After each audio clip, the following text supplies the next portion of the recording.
Bom dia. No mosco milenga. Awe nos tabe pa pedi a palavra que você tende do dia. Cumpleaños. Anto nos tabe alisa. De com yuna ni corsou. Ta usa a palavra aqui. Anto na lugar de qua palavra. A palavra que ta wordo usa. Awe dia. Você tende a expressão. Pa bien cubo cumpleaños. Cumpleaños no tá papiamento. Cumpleaños tá espanhol. Na papiamento, a palavra correto tá hasi aña. Of hasimenti añ. Pa bien kubo aña.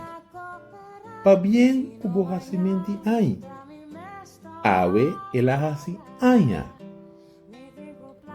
Cumpleaños tá a palavra na espanhol pa hasi aña. Na espanhol, cumple años. Bobai qualquer país latino, den a mesma situação, não tá contestado verdade com a palavra cumpleaños. Kiko a passa, com a Yudi Corsou, com ela stop de usar, lo que tá dizendo. Uta a palavra hasi aña e a começa a usar a palavra cumpleaños a trove em linha.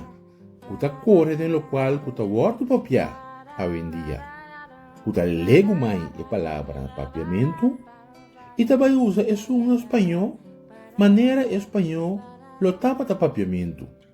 Sem nem sequer para e pensa, hey, a palavra que não tá papiamento. A trove logo mira que papiamentista não tá quieto. Na rádio e televisão, tá cumpleaños tá a palavra que tá wordo puxar. Com o resultado, que yunan de corsou a trove tá lupida, com a palavra na papiamento, tá assim aña. E pouco a pouco, tá começando a usar a palavra cumpleaños na seu lugar. Mita pedido, se bota de corsou, estima papiamento, stop de usar a palavra cumpleaños. Usa a palavra correto. Hasi aña. Maneira nos a use sempre. Maneira nos tata, mama, tio e tanta a use sempre.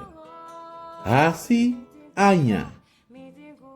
Pense a Bobisami e te seguinte vídeo.